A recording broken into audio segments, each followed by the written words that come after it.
What's up, everybody? It's Ryan Ennis here from Beyond the Bar, and I'm bringing you this video today in response to the responses that I got from the story I put up about a little bit of energy maintenance. I had mentioned that I have a client who is struggling to get through their week and have that same level of energy and focus and clarity to get through their week as much as they have during the weekend, or that they're really sluggish getting up on the Mondays looking ahead. So without further ado, I'm going to dive into this and try and keep it as concise as possible. Let me know, drop a comment below if this was helpful and anything that you would like to see more of. So without further ado, here we go. Now, the thing that I'm talking about today, I call the energy slingshot. And that is because the way that we look at our week quite often is like a slingshot. We pull back just long enough and we're either conserving energy or just getting enough to get by. Monday, Tuesday, Wednesday, Thursday, Friday, boom, we let the slingshot go. And now all of a sudden we're either rejuvenated or completely depleted. So there's different avenues, I'll say, that I could go down in this because everybody is different. Some people are looking for the weekend to completely go on a bender. Some are looking to go and just spend time with their families. Some are looking to do absolutely nothing. And to each his own, whatever is that reward or distraction to you. But the first step in all of this is, like everything I do, creating the awareness as to why you are looking forward to the weekend. It's doing you no good if you show up on a Monday or even going to bed on Sunday just looking forward to the next weekend. That's why they call it the Sunday scaries, because if you're only looking forward to the next weekend, then you are loathing your Monday. You need to wake up feeling charged and looking forward to something. And you're never going to do that if the only thing that you can enjoy is this distraction, this reward, or this escape. So the first step is creating that self-awareness, right? What can you look forward to during your week? So the thing that you're looking forward to so much on the weekends, is it a reward or a distraction? Ask yourself these questions. Am I only looking forward to the weekend so that I can forget about the week behind me and just kind of black out for 48 hours and have that escapism? Am I looking at it as a reward? Am I saying that I didn't get to do enough of this week, so I deserve it this weekend? You got to be aware of that too, because too much of anything is a bad thing. But if you're starving yourself and depleting yourself all week long just so you can have more of something on the weekend, well, that's where that slingshot mentality comes in. It's like pulling the rubber band back on it, so when it lets go, it lets go. And then you have no energy heading into Monday again. So a lot of us are having what's called the dopamine dump, and that happens with rewards, right? Dopamine is quite literally the reward neurotransmitter. It's what's given to you when you're rewarded for anything. When you check something off your to-do list, when you have sex, when you gamble, when you drink, when you do any kind of drugs, when you eat food, it is the reward thing. So it is us seeking something else and then being rewarded for it. It feels good. It feels really good. But what can happen is your body is just like, yes, give me more, give me more. So if you're having a bingy weekend of going out and drinking and eating and just kind of going out and having this stimulus overload with people, or maybe it's you just hanging with your friends and your kids and doing all this, again, stimulus overload, or you didn't decompress at all. Or on the flip side of the coin, you just decompressed too much and you didn't do anything to replenish it. Then yeah, you have this sort of dopamine dump. So that way Monday comes and you're just like, oh, I got nothing for you. No amount of caffeine or anything can bring you up. So having the self-awareness, recognizing what is that you look forward to during the weekend. Is it a distraction or is it a reward? And becoming aware of how you could start to pepper that in through your week instead. So I have that down here in step 3, where it's a continuation of the things that you love. So a lot of us already have this in mind, that we look forward to do the things that we enjoy during the weekend, but that means that you don't love the opportunity that you have Monday through Friday. So you have to become aware of either how you can love Monday through Friday, love the thing that you're doing, or how you could pepper in the things that you love on your weekends. I said, maybe if that's going out and seeing a friend or playing time and spending it with your family.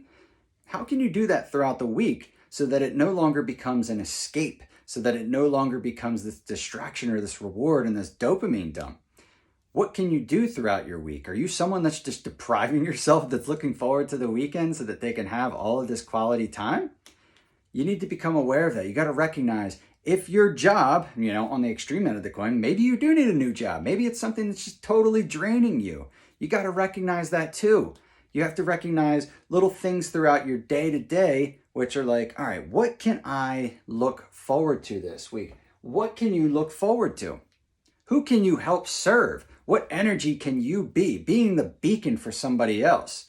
Because a lot of times when it's just us that we have to have energy for, that we have to be feeling like this, we're so concerned about how we feel that we're not concerned with the people that are around us and the energy, the enthusiasm, and the things that we're bringing to the table, because then we get in our own heads and we're like, oh my God, I have no energy. I feel like a negative Nancy. What's wrong with me? Blah, blah, blah, blah, blah, blah, blah. Right? And this kind of perpetuates. So becoming aware, creating that awareness, and then that'll lead us into step 2. Where is your energy going? Okay. So as I mentioned, as that extreme version, like maybe you do need a new job, whatever, that's for a different video. But where is your energy going? I use this expression for people when I'm coaching in the restaurant. We all have this battery. It's life's battery. We each have one. It's a daily battery, a weekly battery, a monthly, and a yearly battery. And if that battery is just being drained, you have to recognize how, okay? Maybe your job is completely taxing physically. Maybe it's a very stressful job where you're on your feet, 8 to 12 hours all the time. So you got to figure out what can you do to replenish that battery. And this goes for everyone. Maybe you have a desk job. Maybe this job requires you to constantly pour out. You're on the phone all the time. Maybe it's people that are kind of like triggering you constantly. You have to recognize these sort of things and who or what or where your energy is being pulled constantly. You need to become aware of those.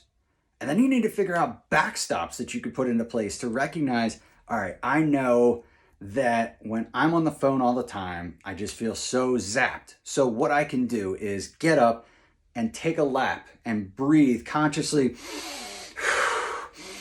Breathe, go walk, drink water, rehydrate, replenish, eat some food, not sugar, right? Recognizing because sugar is just going to lead to these spikes up and down.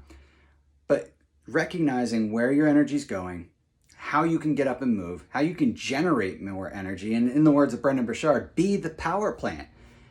You can pour out energy, yes, all the time, but you have to learn how to create it too. So recognizing where you can create energy and how you could bring that back into your life is going to make a major difference when it comes to what you're doing to refill it.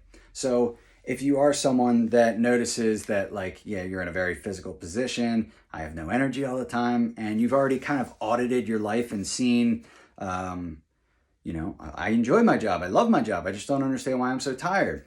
You need these little checkpoints to put in place and say, all right, well, when was the last time I ate? What did I eat for breakfast? What's my sugar intake? Am I running off of carbs? Am I, in ketosis? Am I trying to do these sort of things? Have I worked out at all this week? Have I just been talking to negative people and that emotional energy is just draining the life from me? Cut yourself some slack, for Christ's sake, but also realize and becoming aware. Be your own critic, audit your shit, keep yourself accountable, but recognize these kind of things. And depending on where you're going, figure out what you can do to start to fix it. And that's going to bring me to step 3. Differentiate the get to from the shoulds. Now, a lot of us roll into our work weeks like, oh man, I should do this. I should do that. I should call this person. I should, or you're, taking in the chain of command and you have to do these sort of things rather than I get to. Okay. Now this is where shifting your perspective. If you're someone that does enjoy your job, you like what you do, but you can't find that joy or that enthusiasm in it anymore. It's your job, your physical job as a human being, to find out what you can do to reignite that passion. Maybe that's calling someone that you wouldn't know. Maybe it's breaking the cycle of just being on autopilot most times. So many times we're told exactly what to say and how to keep it in a tone. Get up, shake your body, move it around, get some better food in your body, and do these kind of things where each person that you talk to, You're going to try and remember one positive thing about them or bring something new to the table that maybe they weren't thinking about this week. What can you do that's going to change their lives, right? How much better do you feel after you go to church or donate to charity or do these kind of things that are outside of your comfort zone, but it's like, hey, I just did a good thing. The most selfish thing you could do in the world is do something good for someone else because of the feeling that you get. Now, focus on more of that, but doing it with intention, not just pouring out all over the place and never putting it back in because we said that's going to drain the battery. So figure out these things that you can do. Continuation of the things that you love. So figuring out if you're the person who needs more family time. Okay, then when you come home, recognizing, again in the beginning, your distractions, maybe your cell phone, maybe you're spending so much time on your cell phone that it's distracting you from spending quality time with the ones that you love. I want you to take 5 minutes the next time you're home with your family or even by yourself and realize how many times or the unconscious urge that comes forth for you to check your phone, right? Look around your table. Are your kids on their phone? Is your wife or your husband on their phone? That thing is sucking the attention right out of you and it's putting it all into this screen. Become aware of where that energy is being drained. Limit your social media time because it's just going to cause you to compare yourself constantly to everyone else around you. And that's going to fucking suck all the energy out anyway. So limiting your social media time, recognizing the distractions from your phone because this is a escape from reality, and recognizing what you can do to put in checkpoints throughout your day, throughout your week, and ways that you could kind of show up more. So everything that I've talked about here, you have to put in conscious checkpoints to see and evaluate and audit, how am I doing this week, right? Maybe it's Tuesday, maybe it's every day at 2 p.m.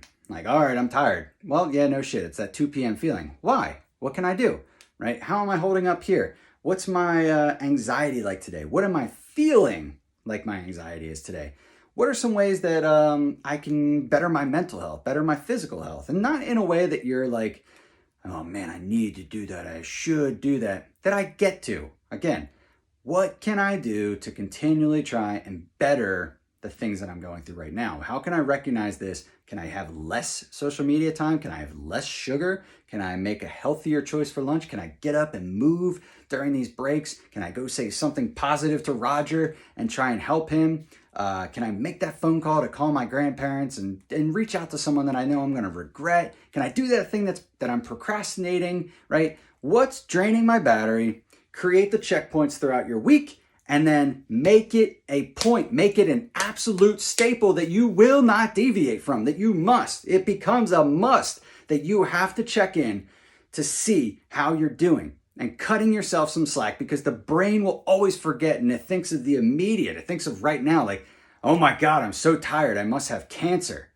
Well, not saying that it's impossible that you have cancer, but chances are no, you don't. You just need to take a look at what you're doing, where your energy and where your health is going, okay? So recognizing these sort of things, creating these checkpoints, how can we refill the battery? And then my last final step here is 3 breath transition. Now, this is something that's actually really crucial for me. I do it any day. I have my own morning routine that helps me generate more energy, more clarity, and set my intention for the day in ways that I have not missed a single day in 3 years here on this, whether it's a shorter version or what. But it is something that I stand by wholeheartedly. No matter what the day brings you, you get that morning routine done. Now, if you are interested, drop a comment below and we'll work on that next. But 3 breath transition, and that is that you're going into your day with clarity, that you're going into it with focus, that you're setting this sort of intention. So for me, when I was training at this gym, a local gym around here, I knew that as I was going into here, as I was leaving my home, my car, where I wasn't interacting with anybody, because I don't look at the phone in the morning, every time I would touch the handle, this is pre-COVID, every time that I would touch the handle, I would take 3 big breaths. Most times I close my eyes, but I, look around, make sure no one saw me. But 3 big breaths, right? And what you're doing is you're trying to tap into your parasympathetic, your rest and digest nervous system, because that'll take you out of fight or flight and all those anxious feelings that you might be feeling heading into your day. You become aware of them and you recognize the feelings that you're having. You're able to set your intention. Now, You can do this throughout your day. It doesn't even have to be 3 breaths. It can be 1 breath. But what it does is it forces you to become more present. It forces you to become more mindful. You could do this with eating. You could do this before your phone calls. You can do this before you go and meet a new patient, kind of in this transitional phase. Life is busy. I'm not going to lie. Life gets busy. So maybe you set up these little totems where every time you touch your steering wheel or your blinker, or you go to touch the computer, right? And this is one of the things in the restaurant I do. Like anytime you touch the computer, 2 conscious breaths or a water chug or something. But you need to remember that you're transitioning through life. You're not on autopilot, and your brain, your body are just trying to keep you like this, and they're hanging on for dear life. And that's when you really start to look forward to the weekend and getting away from all of that shit, because you're zapped throughout the week and you never checked in with yourself and be like, hey, you know what? You're actually doing pretty good this week. You're a little tired. Maybe you can get more rest tonight, and maybe you should do this. Maybe you shouldn't watch TV for 3 hours tonight, or maybe you don't need that beer. Maybe you should just go for a walk when you get home and just breathe, just hang out, just be present. And that's terrifying with so many people. Meditate, game changer, right? So, but doing these little things, it might sound like a lot, but truth be told, big checklist here. Create the awareness as to what you're looking at, why you look forward to your weekend. Don't bullshit yourself. Audit what it is. Is it a distraction or is it a reward? What can you do to look forward to during your week? Okay? What can you do? How can you show up with that intention and the things that you can do? So setting your breath on Sunday, setting your intention on Sunday and Monday morning, and every day, but, just getting your day started. What we got? Where is your energy going? Recognize your battery. Recognize what you're doing, where your energy is flowing, where is it coming out, who is draining it, who are the negative people in your life that you can limit your time with. What are you doing to refill your battery? How's your diet? How's your exercise going? What's your self-care routine versus your self-sabotage, right? Are you just looking to get by so that you can black out and, shock your liver and start your whole body back at zero? Or are you actually trying to go for a walk in nature and rehydrate and eat a healthy meal and kind of do all those things? Whatever, you could drink, have a good time, but replenish your body. Self-care, not self-sabotage, okay? What we got? Differentiate your shoulds from your get-tos. So recognizing what it is that you should do, right, that you have to do, and what can you do to flip it on its head, change your perspective, and that you get to do, things that you get to look forward to doing.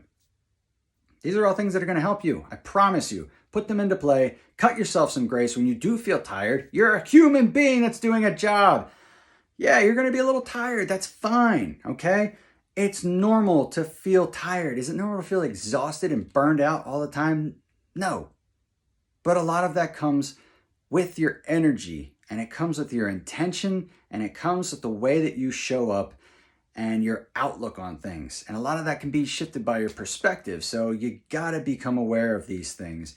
And by taking those little 3-breath transitions, by setting up checkpoints throughout your week, mandatory checkpoints throughout your week or weekend before you begin, not just rolling into your week, you're gonna become more conscious, more aware, more present, more mindful of the things that you have to do, the interactions that you're going to have, and the relationships that you want to continually grow and foster to become a better part of them and to become a leader in today's day and age. Now, I left a lot of stuff out as far as like avoiding politics, avoiding social media, staying off of your phone, avoiding blah, blah, blah, blah, blah, right? But if you can do nothing else, guys, putting these checkpoints in and just becoming aware, creating this awareness in your life is going to make a massive difference. Until you really start to audit your life. But step 1, it all comes back to step 1, create the awareness and all things will follow. So I hope that you're still with me. I hope that you found this helpful. And if you did, drop a comment below.